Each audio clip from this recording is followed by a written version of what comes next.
It's going upstairs in the mirror's room, and we're gonna have a party there. اللهم صل على سيدنا محمد الفاتح لما أغلق والخاتم لما سبق ناصر الحق بالحق وهذه إلى صراطك المستقيم وعلى آله حق قدره ومقداره العظيم.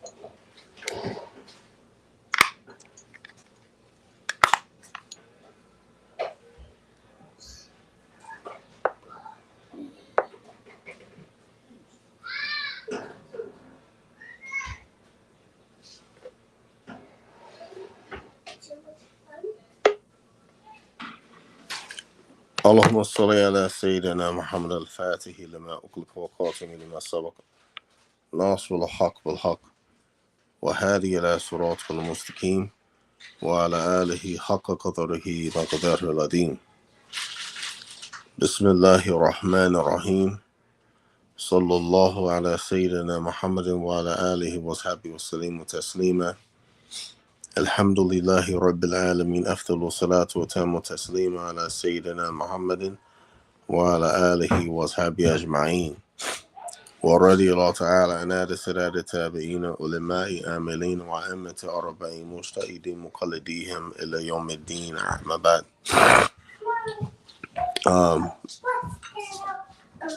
Everyone who's watching on Facebook or YouTube, can y'all hear me? Great. Awesome. Can anyone hear me? I'm trying to check to see how the volume is, if I'm heard or not.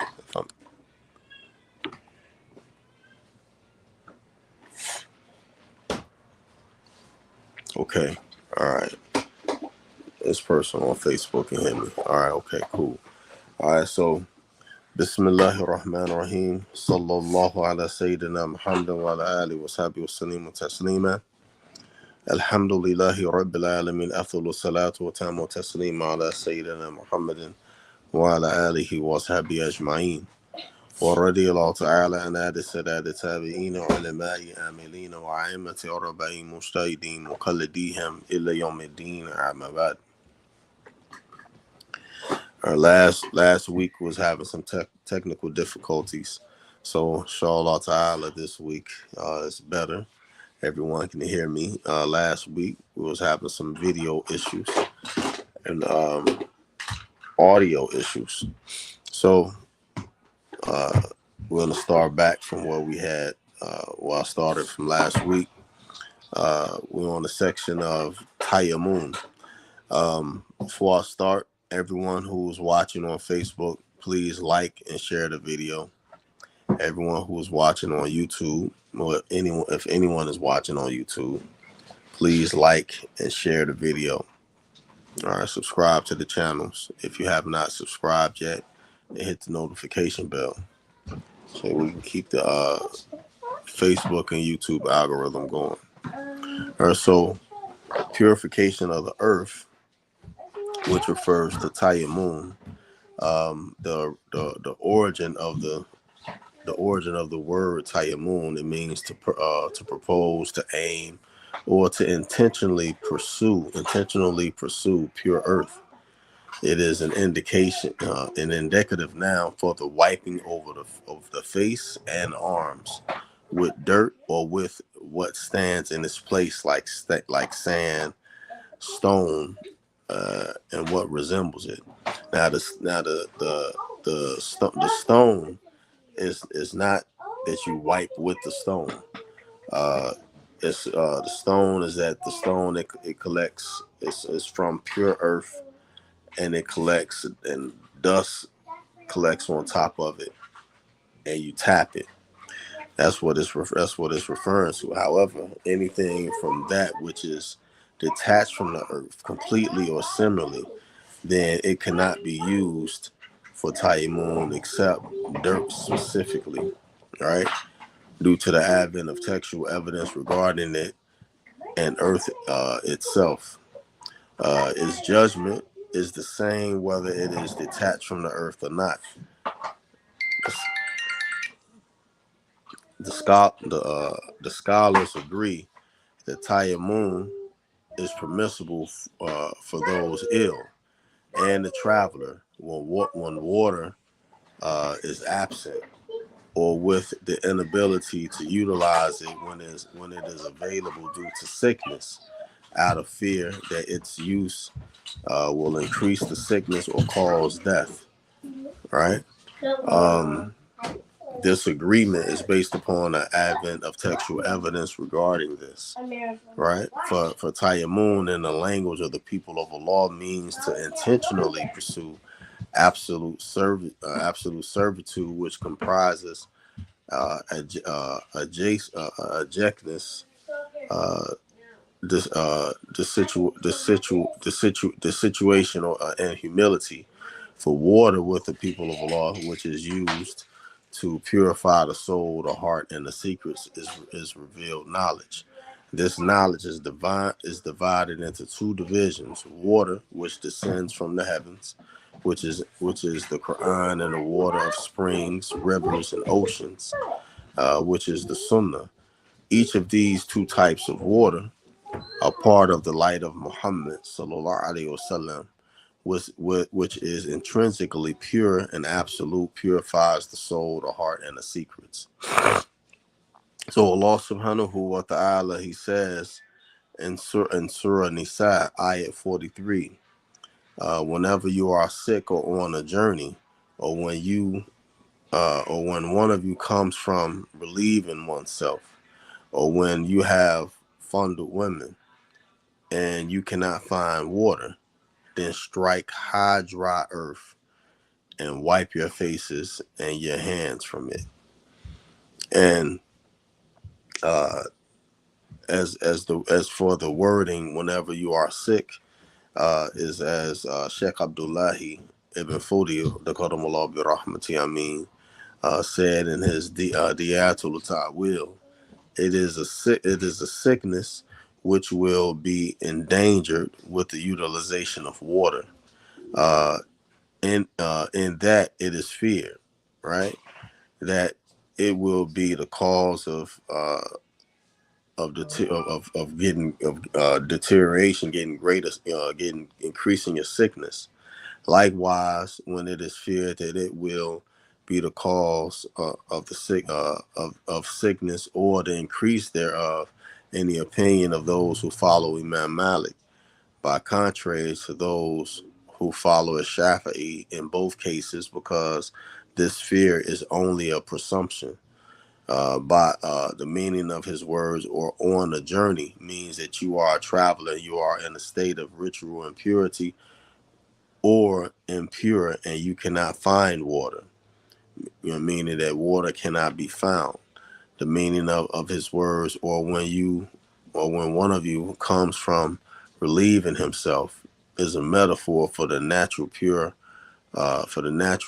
impure matter which comes out of the two portals, the pinna, vagina, and anus, which the Arabs customary call taking care of one's needs, and means the actual low ground merely used for that.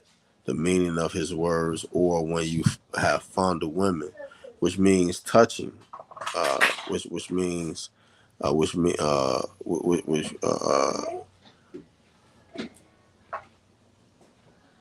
have fondled, which means to touch, and is actually filling with the hands, and likewise with direct contact with the aim of pleasure, or when pleasure is experienced. For this breaks the wudu unconditionally in the opinions of those who follow the Shafi'i school, but it does not unconditionally break the ablution, the wudu of those who follow the Hanafi school. Wudu is also broken by the touching of the penis when no pleasure is experienced, and same in the most famous opinion in accordance with Shafi'i, but it does not unconditionally break it with the Hanafis. Likewise, with the touching of the anus, it does not break ablution contrary to a Shafi's opinion. This is the same judgment which touching the private parts of an infant or animal. When a woman touches her private parts, she breaks her wudu unconditionally in accordance with the Shafis, but she has not broken it unconditionally with the Hanafis. Or when she fondles it, she does, but if not, then not. On the authority of Ibn Abbas, radiallahu anhu, fondling in this verse means actual sexual intercourse. The Shehu Taqaddam bi rahmati Amin said in his Umdat'l Muta'Abideen, wudu is broken by touching a woman. This is in four parts. When he intends pleasure and he experiences pleasure, the wudu is broken, right? He must make wudu. When he experiences pleasure, but he did not intend it, he must make wudu, right? When he intends pleasure and does not experience it, he must make wudu. When he does not intend pleasure and he does not experience it, he does not have to make wudu.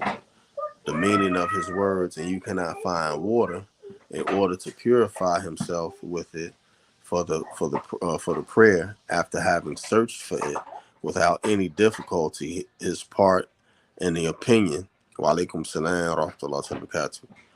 Without any difficulty on his part, in the opinion of those who follow the Maliki school, but unconditionally with those who follow the Shafi school, as long as the search for water does not harm him, in the opinion of those who follow the Hanafi school. This refers back to the extent of the person's of his illness, because the verse was divided regarding this, and it is that the one generally given license to utilize tayammum is the person who has either minor impurity or major impurity, or if he is sick or traveling. The meaning of his words, then strike the pure high earth, means pursue it with the time of the prayer occurs. When the time of the prayer occurs, the meaning of the words dry is the top of the soil of the earth, with the condition that it be sand, stone, soil, or dirt. However, in the method of a Shafi'i, only dirt is specifically required. Anything from the dirt that adheres to the hands and unavailable in their opinion, because the earth is pure. This is in accordance with what is related in Ibn on the authority of Sunan Ibn Majah, on the authority of Abu Hurairah radiallahu anhu, who said that the Rasulullah sallallahu alaihi wasallam said, "The earth has been made a place of worship and pure for me." The meaning of his words "pure" is clean, and a Shafi interpolates it to mean clean of vegetation, based on the words of Allah Ta'ala, and clean land, for it should be struck twice. And by the meaning of his words, and wipe your face and hands from it, is actually instructions on the methodology of tayammum, but it does not explain the full extent of the wiping, because this is the line that delineated in wudu, when Allah Ta'ala says up to the elbows, but by the actions of the Prophet Sallallahu Alaihi Wasallam. So it is related in the Sahih of Al Bukhari, right, concerning the story of Amr and Umar. And Amr said, "I came to the Prophet Sallallahu Alaihi Wasallam uh, who said, "Sufficient for you are the face and the hands." Now, who is this Amr? This Amr, he is Abu Yaqtan Amr ibn Yasir ibn Amir ibn Malik ibn Kanana ibn Qais ibn Hassan ibn Hussein ibn Waladim ibn the Ghalaba ibn Auf ibn Haratha ibn Amr Amir ibn Yam ibn Zayd ibn Malik ibn Hadad ibn Zayd al Anisi al Maki al Qurayshi al Muhajiri. He was from the freed man of Bani Makhzum, and one of the first of the foremost and notable of the companions. He was one of the men of the Battle of Badr, and was an Arab of African origin. He narrated as many as 62 hadith, one of which is narrated in this text. He was killed as a martyr in the Battle of Siffin in the month of Safar in the year 38 Hijri at the age of 93. It was Ali radiallahu anhu Karamallahu Wajhu who prayed over him without washing his body because he was a martyr. Now, as for Umar,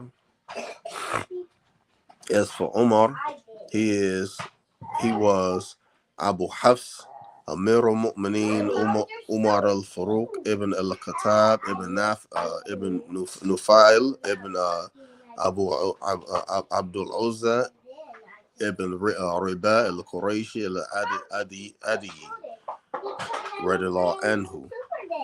In the beginning of the prophetic mission, he was extremely severe against the Muslims, but he then accepted Islam. His acceptance of Islam was a major opening for the Muslims and a cause for the lifting of frustration from them.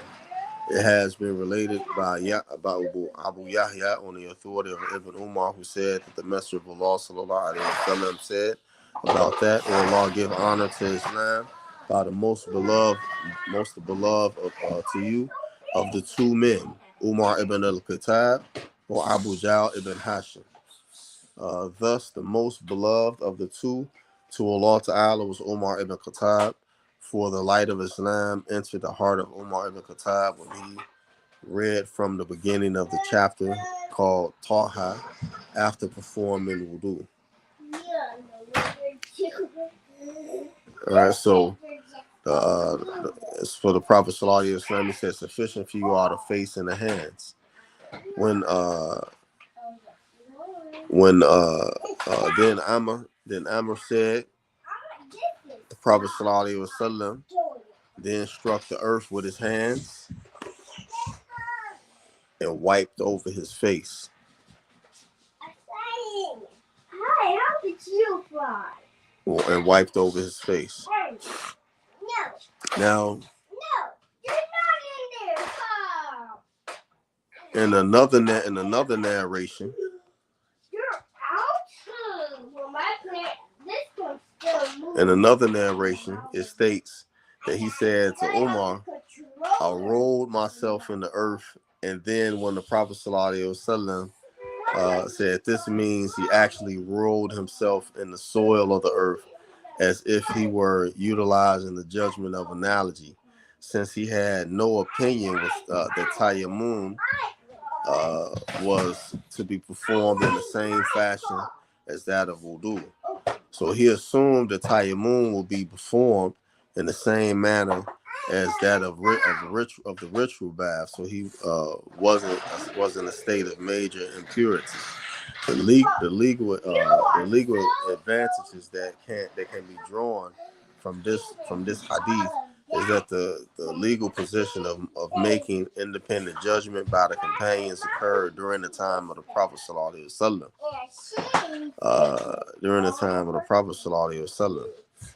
At the legal process of making independent judgment by the companions during this time, that there is no blame on the mustahid if he has made every effort to arrive at a judgment but fails to arrive at it at a correct judgment. Then he acts in accordance with his independent judgment. That is not obligatory for him to repeat his action if his judgment was incorrect. And also, in Amir's disagreement, the command of Umar to make up was an adherence to the principles of the one who believes that the one lacking any of the two purifying factors is not to pray, nor does he have to make those prayers up. All right, so then the hands,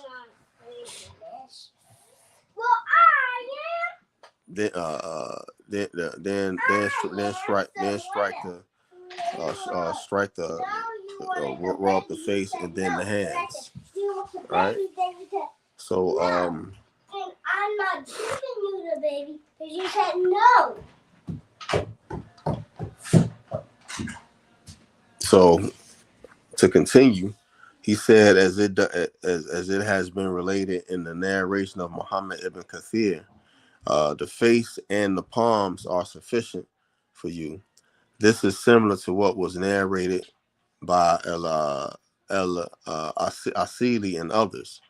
The stating of the face and hands is nominatively the nominative case is because they are the doer, as it is clear. In the narration of Abu Dawud and Karima, he said, the face is sufficient for you along with the palms, utilizing the nominative case of the doer for the face and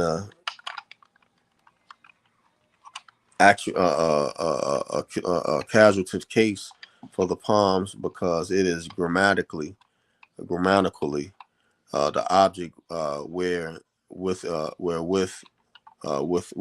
something is done.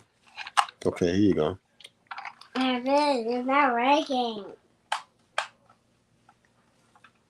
Where something is done. It is also said that the hadith is narrated with both being in the genitive case.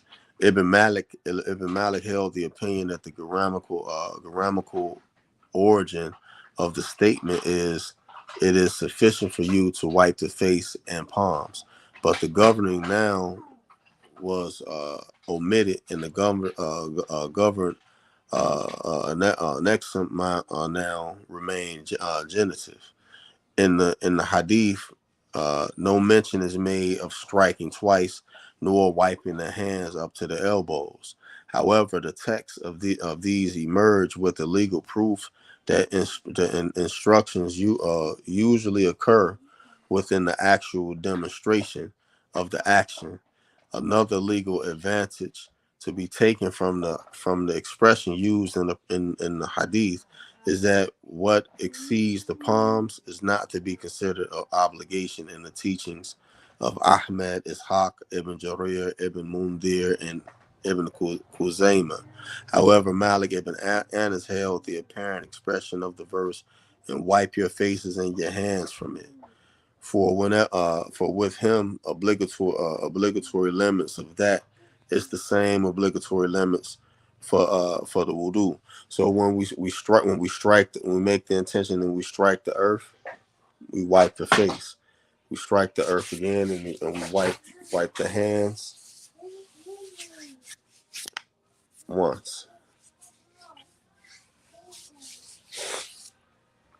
And then all of the and the other texts on Maliki fiqh, it mentions the same thing, which is up to the elbows. The proof for this from the hadith is in what was related on the authority of Ibn Umar, radiallahu anhu, that the Prophet sallallahu alaihi wasallam said the performance of tayammum is with striking twice, a strike for the face and a strike for the other strike for the hands up to the elbows.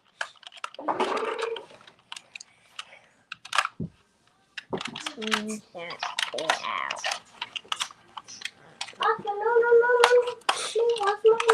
here. I'm cheating.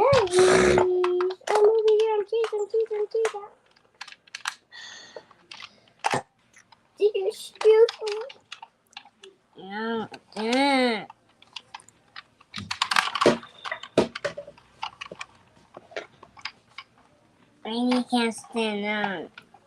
It hurts. All right, up to the elbows. The Shehu Taqaddamullah Birahmati Amin said in his Umdat'l Muta'Abideen, the obligations of Tayammum are five: intention, high pure earth, wiping the face, wiping the hands up to the wrists, and the first strike of the earth. The Sunnah are three. The second striking of the earth for wiping the hands, wiping what is between the wrist and the elbows in the proper order. The authority of the land of the blacks, Sheikh Abdullahi then Fodio to Golamullah Birahmati Amin. He said in his Diyadul Ulumuddin regarding Tayammum and its methodology, that whoever is made to refrain from utilizing water due to its absence, something preventing him from reaching it, like predatory animals, his being in need of it to allay thirst, having a wound or an ailment which he fears will cause deterioration of the limbs, or utilizing it, severe drought, or prolonged recuperation, prolonged healing from the sickness. He should remain patient he should remain patient until the prayer time occurs. He should then seek out high clean earth, and place his two palms upon it with his fingers joined. He then should wipe them his entire face one time while making the intention to make the prayer permissible. He should then place them on the earth a second time, and then wipe his right hand with his left up to the elbow, making sure to intertwining his fingers. He then not mention the wiping of the left hand with the right hand. However, it is understood, and with its completion ends the section on purification of the earth. Subhanakallahumma wa bihamdika, ashhadu an la ilaha illa anta, astaghfiruka wa atubu ilayk. I wanted to add also is that as mentioned in the in the hadith, the methodology of tayammum is that you make tayammum once the prayer comes in and you couldn't find water. So what do you do once you find water? When you find water, then you make a complete wudu. Or if you in janaba, you janub, then you make a complete ghusl. You make a complete ghusl and wudu, right?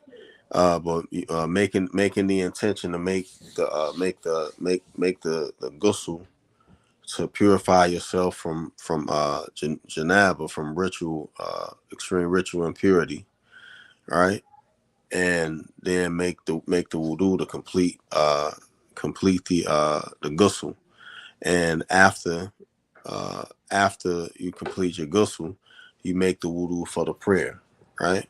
And then you make the prayer, but you don't make up any prayers that you had already prayed, because the tayammum that you had made is sufficient for that. However, if you still don't find water, by the time the next prayer comes in, you make another tayammum. So each time you make tayammum is for the purification of the prayer. When the next prayer come in, you still haven't found water, the prayer, the tayammum that you made for the previous prayer is not sufficient. You have to make it again. So this ends the class.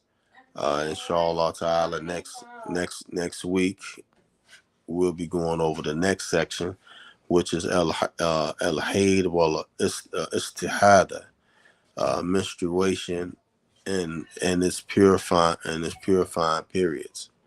Subhanakallahumma wa bihamdika, ashhadu an la ilaha illa anta, astaghfiruka wa atubu ilayk. Subhana rabbika rabbil izzati ma yasifun, wa salamun ala mursalin, walhamdulillahi rabbil alamin, bi rahmatika ya arhamar rahimin, wa salatu wassalam ala rasul kareem. Ameen.